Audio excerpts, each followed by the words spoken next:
सरकारी कर्मचारियों को किए गए एक्सेस पेमेंट की रिकवरी किए जाने को लेकर सरकार के द्वारा जारी किया गया महत्वपूर्ण और ताजा आदेश। नमस्कार दोस्तों, स्वागत है सभी का फिर से आपके अपने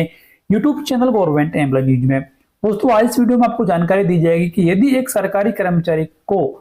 उसके विभाग के द्वारा एक्सेस पेमेंट कर दिया गया है तो उसकी रिकवरी किस तरीके से की जाएगी, रिकवरी के क्या नियम है, इसकी पूरी जानकारी आपको इस वीडियो में दी जाएगी। क्योंकि इसके संबंध में 15 जुलाई 2024 को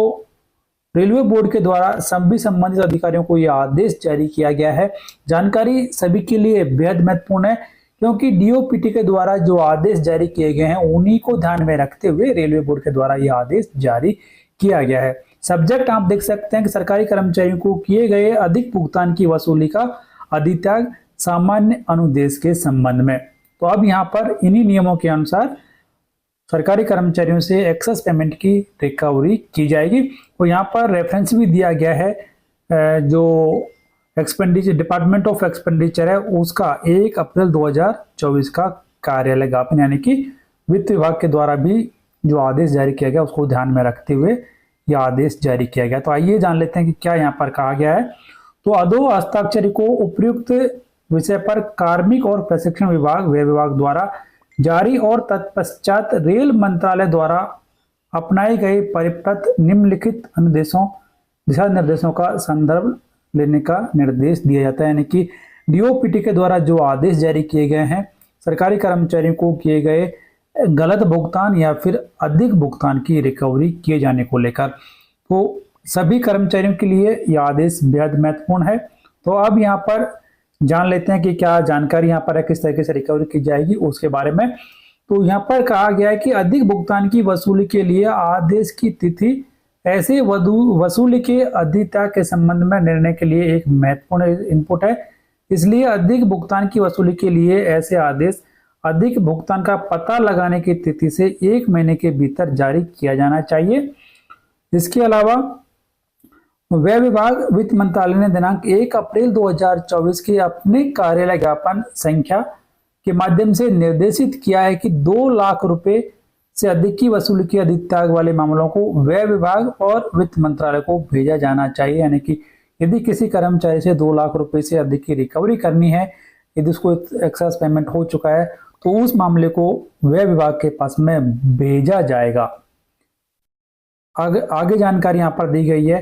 कि यह निर्णय लिया गया है कि प्रत्येक व्यक्ति के मामले में 2 लाख रुपए तक के अधिक भुगतान की वसूली को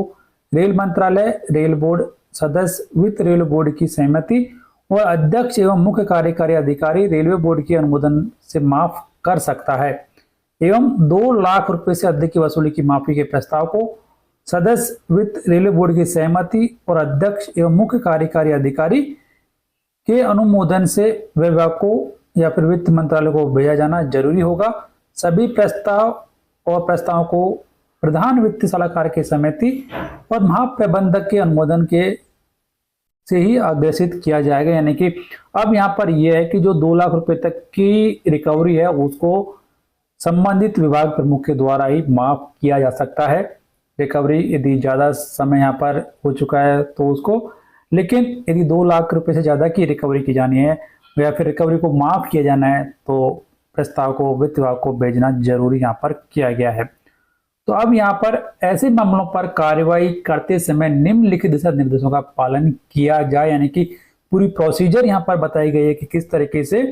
एक्सेस पेमेंट और गलत पेमेंट की रिकवरी की जाएगी। तो प्रक्रिया यहाँ पर इस प्रकार है कि सरकारी कर्मचारियों को किए गए गलत और अधिक भुगतान की वसूली संबंधित सभी प्रस्तावों की जांच रेलवे के उपयुक्त पैरा 1 में उल्लिखित अनुदेशों और दिशा निर्देशों के संदर्भ में करना चाहिए।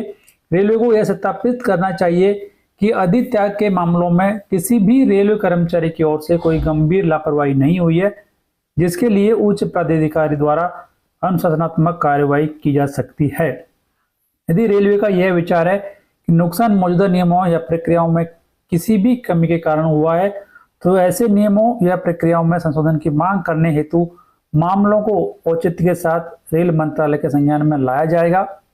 रेल कर्मचारियों को किए गए अधिक भुगतान के अधित्याग पर विचार करते समय कार्मिक विभाग द्वारा दिनांक 2 मार्च 2016 को कार्यालय ज्ञापन और उसके ध्यान में रखते हुए कड़ाई से पालन किया जाए और अधित्याग यानी कि माफी के प्रत्येक मामले को सदस्य वित्त रेलवे बोर्ड द्वारा सहमति दी जानी चाहिए और अध्यक्ष एवं मुख्य कार्यकारी अधिकारी रेलवे बोर्ड द्वारा अनुमोदित किया जाना चाहिए, तभी जाकर कर्मचारी की रिकवरी को माफ किया जाएगा। और ऐसे मामलों में जहां वसूली का अधित्याग न्यायालय के निर्देश से उत्पन्न हो, रेल मंत्रालय या फिर रेलवे बोर्ड जहां भी प्राधिकार निहित है को स्वयं को संतुष्ट करना हो चाहिए कि ऐसे न्यायालय के निर्देशों को चुनौती नहीं देने का औचित्य है।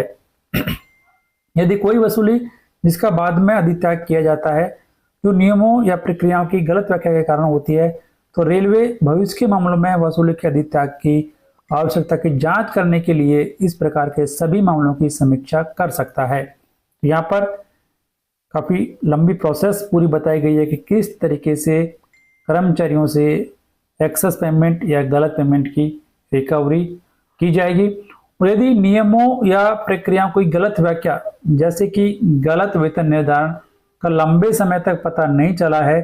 तो रेलवे ऐसे मामले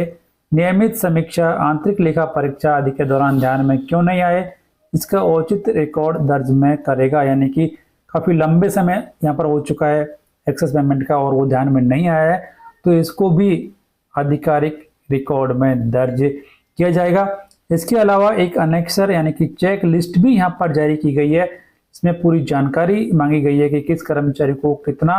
और कब एक्सेस पेमेंट हुआ है, उसके बारे में भी। तो चेक लिस्ट भी आप यहाँ पर देख सकते हैं कि वसूली की छूट के लिए चेक लिस्ट। तो यहाँ पर कर्मचारी का जो नाम है वो मांगा गया है, उसका पद रहेगा, छूट की कितनी राशि है वो यहाँ पर मांगी गई है, अधिक भुगतान का कारण क्या है वो भी यहाँ पर लिखा गया है, अधिक भुगतान का पता लगने की क्या तिथि है वो भी यहाँ पर लिखा गया है, वसूली आदेश जारी करने की क्या तिथि है वो भी यहाँ पर लिखी गई है, अधिकारी या कर्मचारी द्वारा वित्तीय कठिनाई का उल्लेख करते हुए प्रस्तुत अभ्यावेदन की तिथि क्या है वो भी यहाँ पर लिखा गया है, अभ्यावेदन के निपटान की तिथि और उस पर लिया गया निर्णय क्या है वो भी यहाँ पर लिखने के लिए कहा गया है। तो इस तरीके से ये पूरी चेकलिस्ट यहाँ पर दी गई है, जिसमें ये जानकारी मांगी गई है ऐसे मामलों की कि उनको गलत पेमेंट क्यों हुआ है, कब उसका पता लगा है और क्या उसकी रिकवरी की जा सकती है या फिर नहीं। तो ये एक पूरी प्रोसेस यहाँ पर जारी की गई है सरकारी कर्मचारियों को किए गए गलत पेमेंट की रिकवरी करने को लेकर। तो इसके बारे में आपकी राय कमेंट बॉक्स में जरूर लिखें। इस वीडियो को लाइक और शेयर करें, चैनल सब्सक्राइब और बेल आइकन जरूर प्रेस करें हर एक यूजफुल अपडेट सबसे पहले देखने के लिए।